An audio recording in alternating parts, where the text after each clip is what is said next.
So I guess this is kind of feeling like take two for this one. What exactly happened with that last fight? How come that got ruled off? What happened to you that day?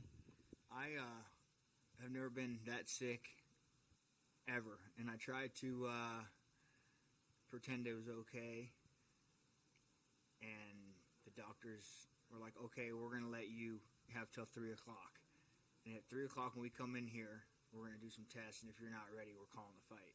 And at 3 o'clock when they came in, they called the fight. It was really weird. I got like food poisoning, but I was like all vertigo-y. You know, like when you drink too much with your buddies and you get home at 3 a.m. and then you got to put your foot on the floor to quit spinning. It was like that. It was really, really odd. And whenever I'd stand up and like close my eyes, I was like all like strangest feeling. I remember my best friend who always comes to my fights was in the room with me, and I was like, at midnight he came in from out having fun in Austin. I was laying there like, man, I don't feel good, bro. And he's like, nah, it's probably just your nerves because I'm a wreck, you know, normally. And I was like, yeah, he's probably right. And then about 30 seconds later, I was throwing up and shitting myself. And once all that was done, then I was just doing the dry heave puke where nothing comes but just, that was fun for a while. And then got some Pepto-Bismol in me, and it kind of settled my stomach. But it was just the vertigo part that was crazy. Any idea what it was, like at all? Well, everyone's trying to say it was the street tacos we ate. Now, let me explain about the street taco. Please. Let me explain. So, as you cut weight, and everybody who knows when you're dieting, there's certain things that you see that you're like, yep, definitely. So, we were cutting weight at Lifetime Fitness because they had a sauna there. The ones didn't have anything, you know. So, every day we drive by, and there was a stoplight, and right across was like this taco shop. Well, it was Cinco de Mayo, and it was booming. And I was like, God, that looks good. And then the next day we drove by, like, yeah, that looks good. Check, that's getting on the list, right? So we all ate there, but I don't think that was it, because how could I be the only one that was sick? There's probably, 25 of us that went. My kids, my wife, my grandma, nobody else got ill. But I did eat this, like, tapioca something at the deli downstairs, and I think that's what it could have been. I don't think it was a street taco because everybody ate it, and we all ate off each, like me and my kids ate off the same plate, right? So, plus I got a crocodile gut, man. I can eat the egg sandwich from the gas station and be okay, you know? Who knows what it was? It was wild. So, no pinpoint to it. Everyone's like, I can't believe you ate street tacos. Like, hell yeah, I did. They were good as shit, too. 2 weight cuts back to back, though. I can't imagine that's been very fun. You know, yeah, for sure. It's a lot of fun. But my weight's been really low, so that's cool. Yeah, I was 166 yesterday. I've been like 66, 68, just floating the whole time. So I didn't put weight back on.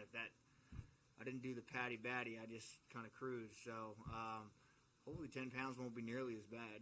What do you make of the patty batty fluctuation that we see? Hey, man, if he's still young, he's got it. I mean, if that's what he wants to do. I mean, the only problem with him getting big like that, it sucks because the first part of your camp goes to losing the weight. You know what I mean? Like, you're just battling that. But, I mean, he's still young. He's learning and playing. I mean, shit, go do it. Get big. If you like pizza and lasagna and beer, eat it, brother, because you earned it. So do your shit, and then it just sucks. But is there a silver lining that this fight's been postponed to the week your movies come out?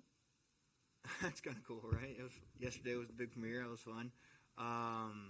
Sucks I didn't get to go to the red carpet and enjoy all the premiere side of it. I was here, but man, that movie was so fun. Gina was amazing to work with. She did great, amazing like screen presence, and it was tons of fun, man. I enjoyed the shit out of it. That's awesome.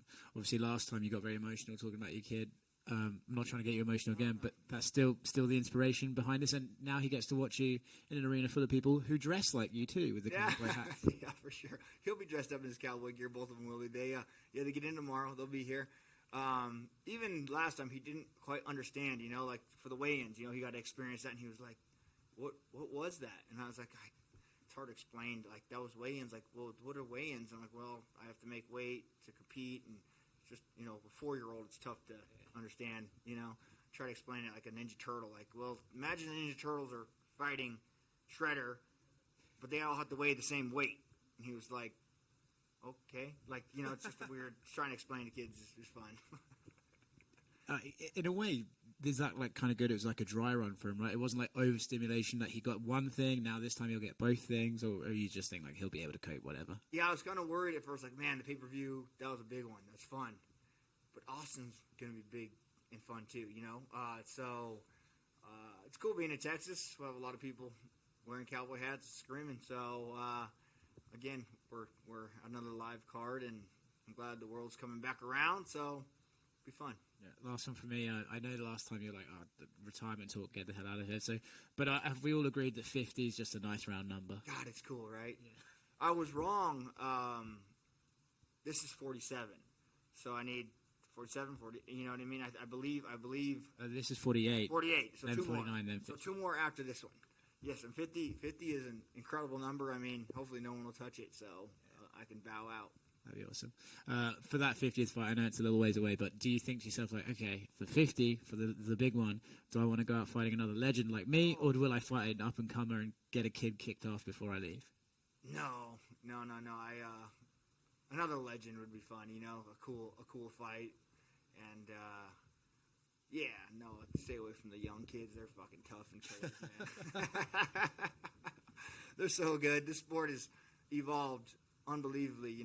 It's fun meeting and talking to all the kids at PI. Of course, I did camp at PI, so I see all the young kids and up-and-comers and see them fighting with their job and staying hungry, and it pushes you. But I remember when I first came in the sport, you could be good at a couple of them and great at one.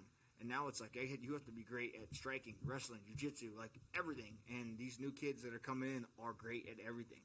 So it's crazy. Well, I got to spit really quick. I wondered how long that was going to last.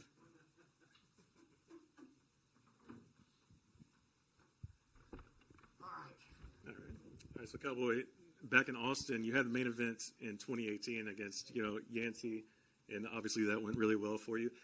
Does the location of the fight matter as much to you, or like as more of just fighting in front of a crowd? Oh, in front of a crowd. Location's cool. Like, Texas is fun.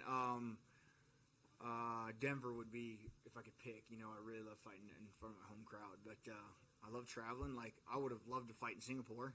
Cool. I love seeing the world and traveling, and not just the crowd. There's something about, I couldn't imagine being a football player or a baseball player and performing in front of it's like a big practice game, I mean, I fought the Apex, and it's just weird being so quiet and off, the roar of the thunder is real. Absolutely.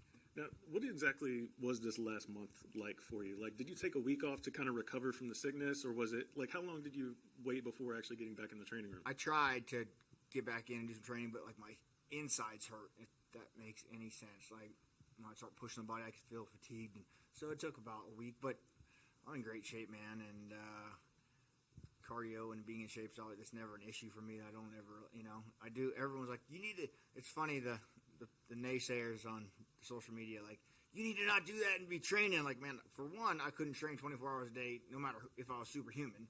Can't be done.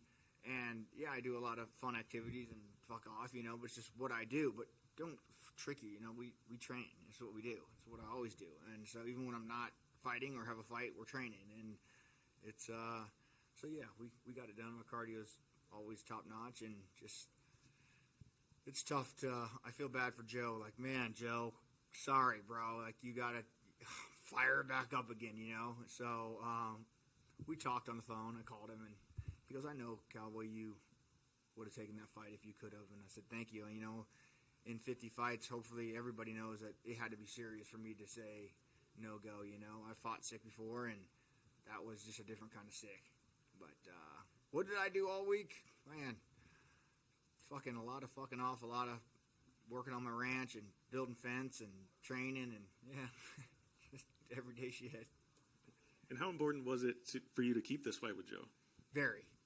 On his behalf, like, it was a fight that I didn't want him to train all this time and lose it. So I called him literally the next day, like, Joe, this is going to happen. I'm going to find the date, and we're going to make it happen. He's like, okay, thank you. So, yeah. Absolutely. Lastly, for me, you know, when you open up the UFC record book, right, like your name's all over the place, you know, tied for most in all these different categories. Is there one in particular that, when it's all said and done, you want to have as your feather in the cap?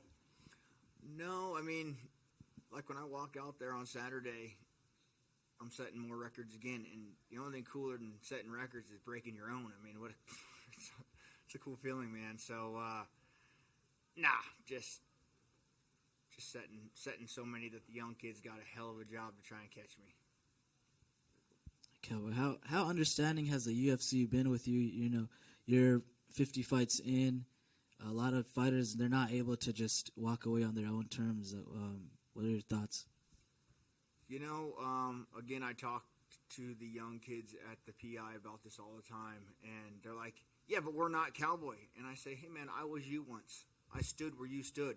And you guys bitch about money, and you bitch about all the rights and the things that you think you deserve. Like, man, you need to, this is an entertainment business. You need to create a name for yourself before you start making demands. Yeah, you're making 12 and 12, but you just fought for Uncle Larry's show for $500. You know what I mean? I get it. Win, win, win. Get your name. Then the pay comes, and then the opportunities come, and then everything comes with it, you know? So, but yeah, so when I have the freedom to make choices and decide where and when I want to fight, that's just 15 years in the game of being a company man, you know? I've never said no to a fight. The only time I've ever said no was to a location. And that was just recently, like, no, I don't want to fight the Apex. I want a crowd. And they were like, granted. So, never said no and just say yes. And now you get in this era where these guys are like, their coaches get the opponent and they're like, stylistically, that fight doesn't work for me.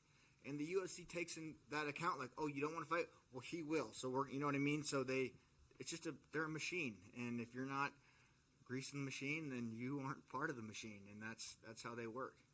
How important is that for like young fighters to be, not be too picky or choosy about fights? I understand on both sides of the looking at the machine and looking at the fighters. Are like, well, yes, if I take that fight, this is a dangerous fight.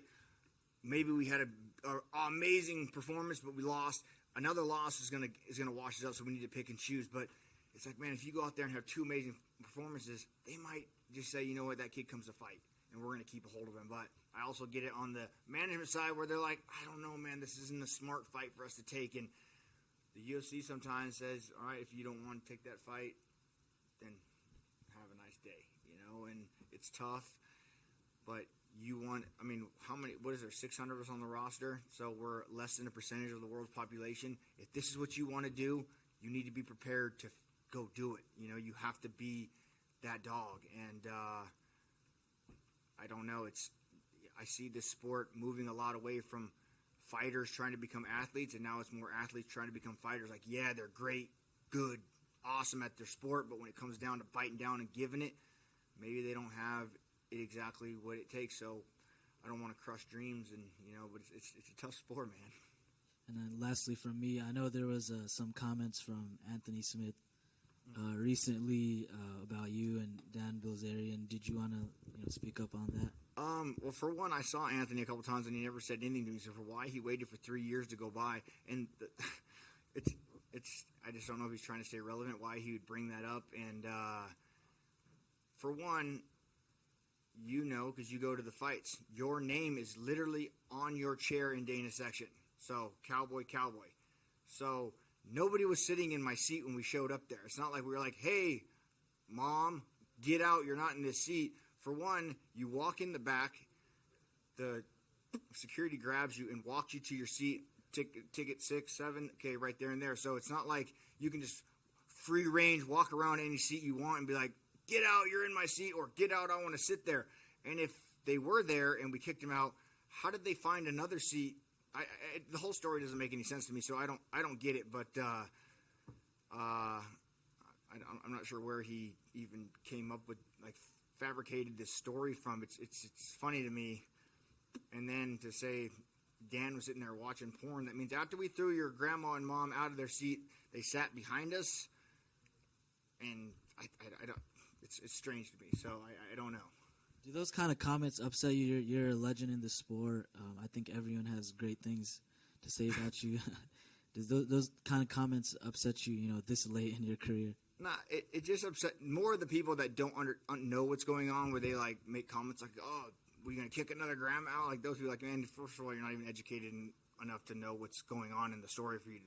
But in this world, you can get on social media and say anything you want. So I'm numb to it now, man. But it's just, I don't get why Anthony didn't just come to me or call me. You know, if he was there and seen it and witnessed it, why wasn't something said right there on the spot? Why would you wait 3 years to come out with it?